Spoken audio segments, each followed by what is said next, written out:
Guys remember हम सड़कों पे देखे हमेशा ये वंडर करते थे कि ये बैटरी वाली गाड़ी आखिर चलती कैसे है.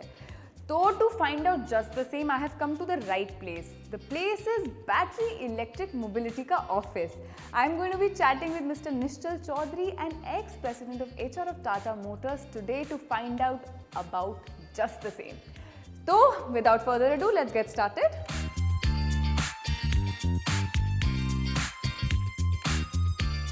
Hi, my name is Nishchal and I am the founder of Battery Electric Mobility. So Mr. Chaudhary, I am certainly very excited to know about your innovative idea that you have come up with. Thank you. Please tell us viewers about Battery and how it came into existence. So, Battery is an electric mobility company. We are based out of Jaipur and it was founded in November 2017. And initially we started off with electric cycles and we have just recently launched our first electric scooter by the name of Battery itself.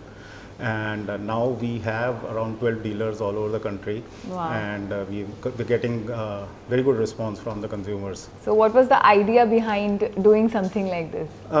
See, actually, I've been a telecom professional all my life. Wow. And so started off in 1999 when telecom was in its infancy stage. It was almost 0% penetration that time. Right. And having seen the journey of telecom from 0% to more than 100% penetration over 2 decades, Sure. I was actually on a lookout for another sunrise industry where I can actually get into as an entrepreneur. Sure. And we had certain checklist as to what that industry should be delivering, and the biggest deliverable for the industry was that it should really solve a problem which Right. exists, and it should have a potential of touching 1 billion lives. Absolutely. And should be commercially viable. Right. And when we looked at various options, when we were getting into this entrepreneurship journey, we realized that electric mobility is one such industry which actually has a potential of solving a big problem, that is pollution. Secondly, it has a potential of touching 1 billion lives because everybody now will now be moving on to electric mobility. Right. And In fact, I was just going to ask you, why electrical mobility? Is that the reason alone that? Yeah. So obviously, so Mass this, appeal. and also the kind of the government push which is coming into this sector. The government is providing a lot of subsidies to generate demand.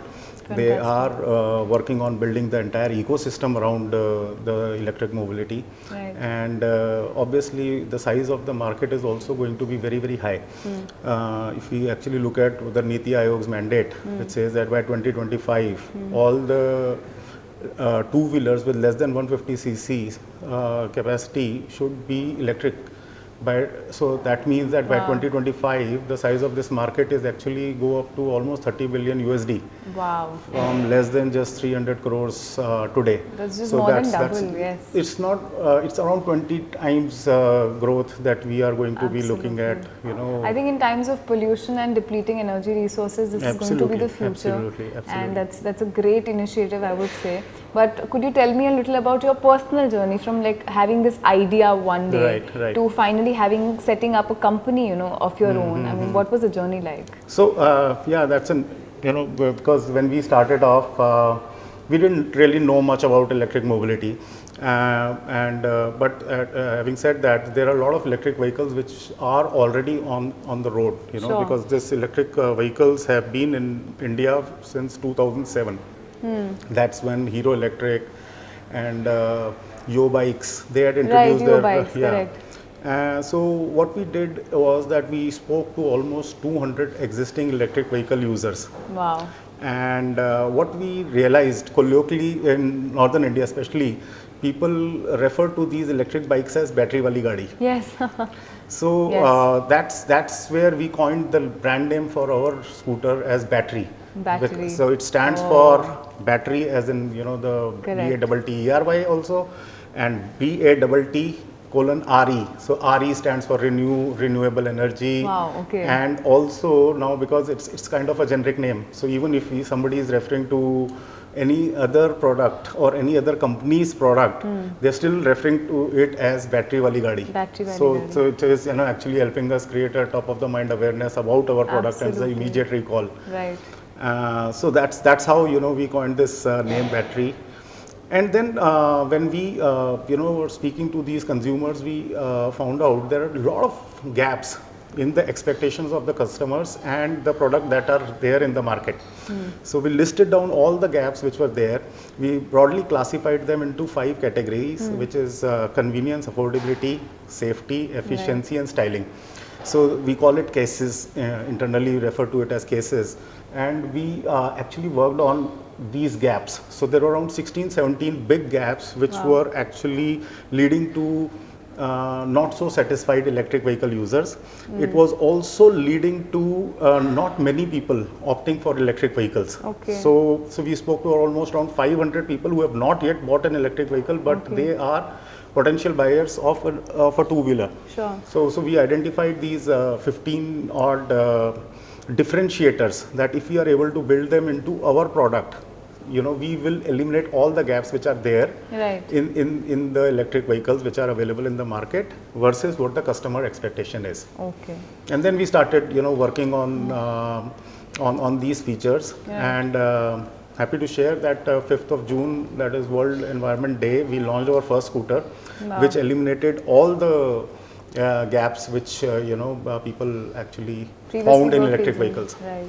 Congratulations to you, and we hope that you just go on to prosper from here. Thank you. However, we would like you to give one piece of advice to our viewers who would of course be wanting to do something similar. So to somebody who's just setting out into the field, I think what is it that you would want to tell them? Because if you actually look at it, you have to first identify a problem. Right. What is that problem that you are going to solve? That's right. And if you are able to find out that problem, and if you work on it with a lot of persistence, what could be the possible solutions for this problem. So there will be various solutions for a given problem. Which are the solutions which are economically viable? Right. And that has got a market for it. So there will be a problem which might not be big enough, but you've got a brilliant solution, but there is no market for it. Right. So it has to match. It has to match. So at the same time, there is a big problem, and the solution that you have created is very expensive. It will have not very accessible, low, not affordable. So acceptability will be an issue. Absolutely. So I think a right mix or the sweet spot between the size of the market and at what price are you actually creating the solution. Right. I think that if balance has to be balance, struck. if it is built, I think any new company can really do well. Absolutely. Thank you so much, Mr. Chaudhary. I think it was a very insightful chat. Thank you. I mean, I have gotten to know so much about this industry, which I of course didn't know about in the past. Thank you so much for taking Thank you, time out Bhavya. and talking Thank you to so us. much. Thank you. Guys, it was a very insightful chat with Mr. Nishchal Chaudhary, who told me all about this creative initiative called the Battery. But to know more about it, I'm going to be meeting the ex-president of the HR of Tata Motors, Mr. Gajendra, Chandell, who is going to tell us lots more. So you better stay tuned. 2, 1.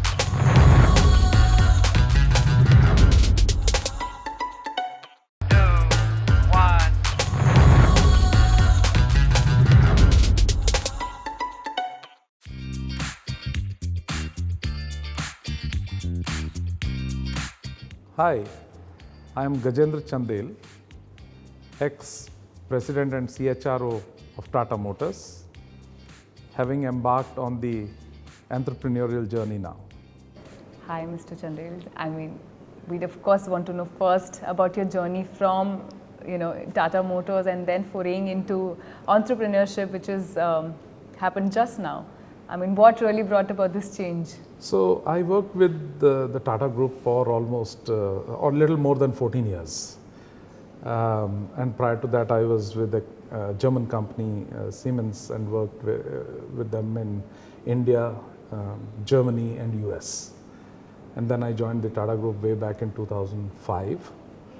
I always had this dream of not just being an entrepreneur, but being able to create entrepreneurs. Right.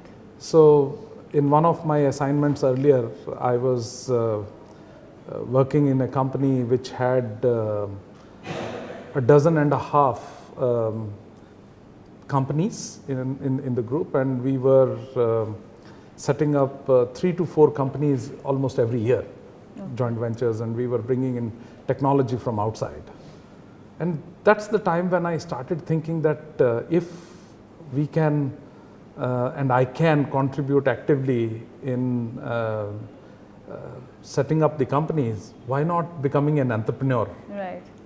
one of those days? So I thought this is a good time to become an entrepreneur and be able to create entrepreneurs actually. Right. Yeah, so that's how I said, let me exit the cushy corporate life Right. and get into something which gives me a joy of creation.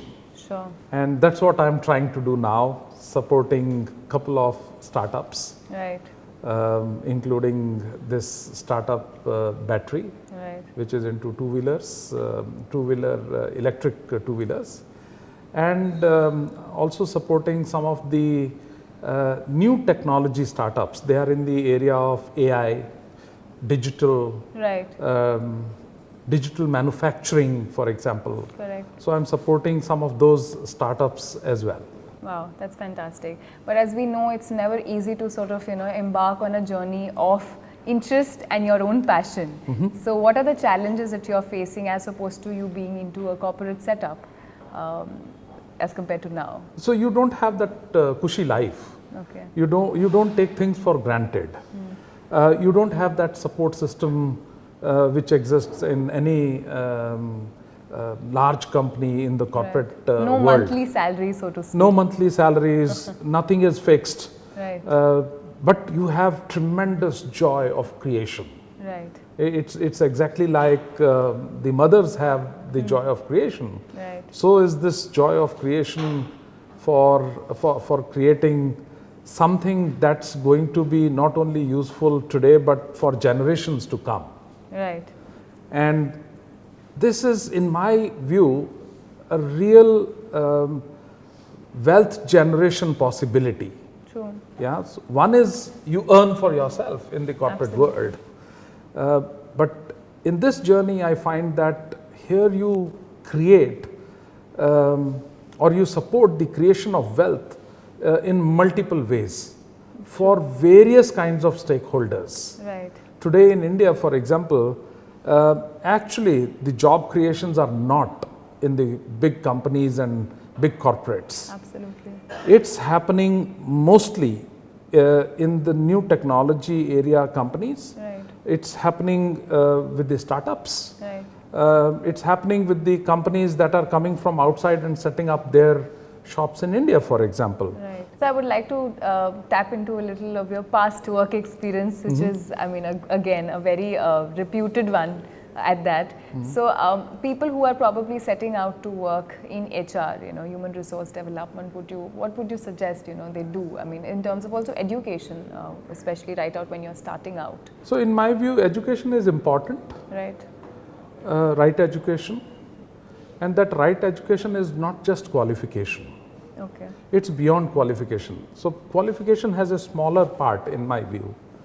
More important is the kind of person you are, because that's what you will create when you are in a function or at a management level which has a huge influence in the not just within the organization but even outside the organization. Right.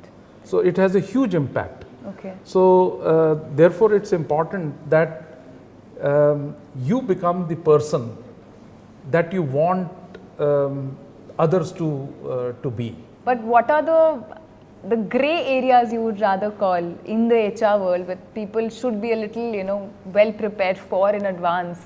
The ones who are, like I said, who are setting out. People think that human resources is a very soft area.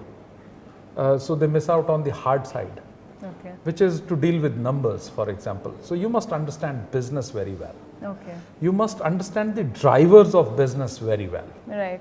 Yeah.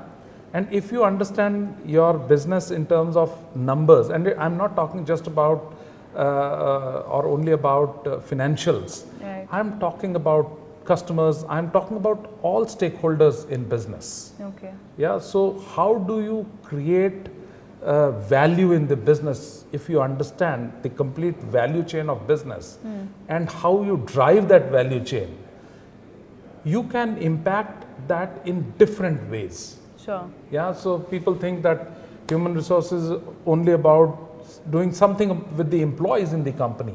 True. It's beyond that. Okay. So in my previous avatar, which is the corporate world Right. in Tata Motors, we work very closely with our dealers, for example, yeah, helping them to build value through employees in their respective organizations. Same case with the suppliers, Right. with the customers, large customers. Right. So if you, when you understand that the value has to be created across the value chain, not just within the company, but entire value chain of business, it takes you to a win-win situation. Sure.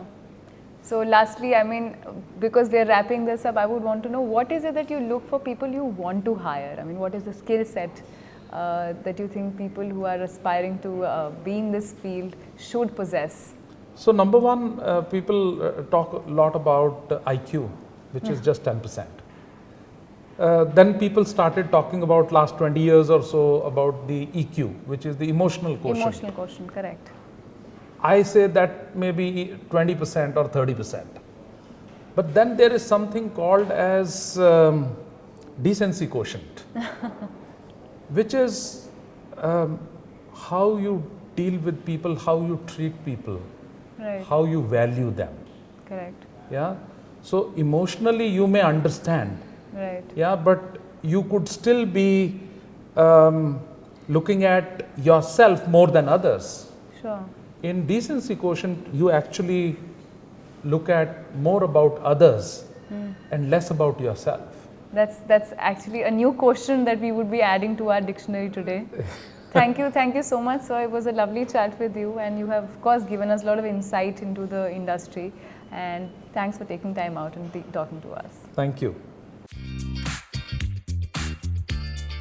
Guys, that was the expert himself, Mr. Gajendra Chandell, telling us all about the HR industry. All you aspirants who want to work in the same industry, I hope it helps you immensely. In case you still have some queries and want to reach out to us, please write to us at hopstart@ndtv.com, and please don't forget to use #HopStart.